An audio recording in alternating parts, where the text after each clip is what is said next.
Well, g'day. Hope you like the high-powered graphics. This is a down and dirty version of the ACT purchase process. So Australia, of course, has several colonies and they all have different contracts and processes, as one would expect.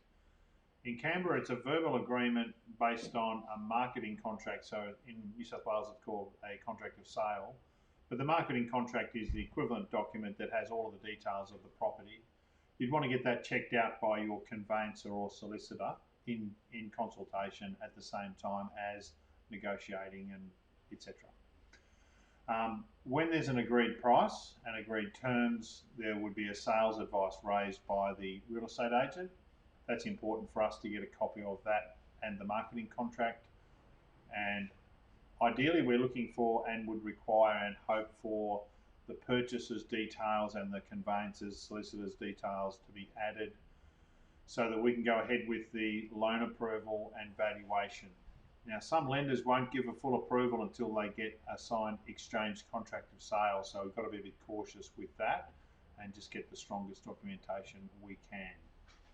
Perfect world is getting an exchange contract but with a finance clause, but that's not common in ACT.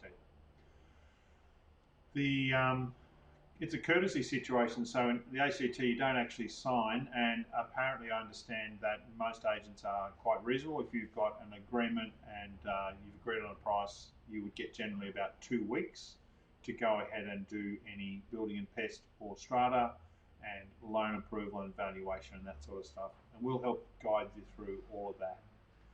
So in that 2 weeks, the exchange then happens unconditionally. So that's using a Section 17, which is the equivalent in New South Wales to a 66W. So basically waiving the rights to a cool-off.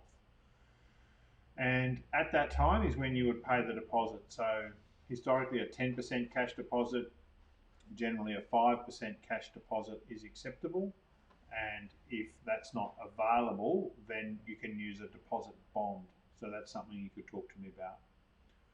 The normal contract in ACT is 28 or 30 days. So that's from the exchange to the settlement, and that's generally a healthy amount of time to do all the search and checks and balances and everything.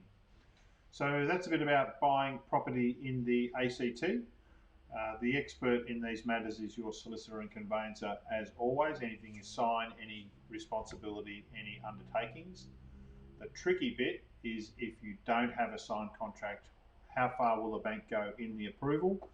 And that's something we'll work through lender by lender.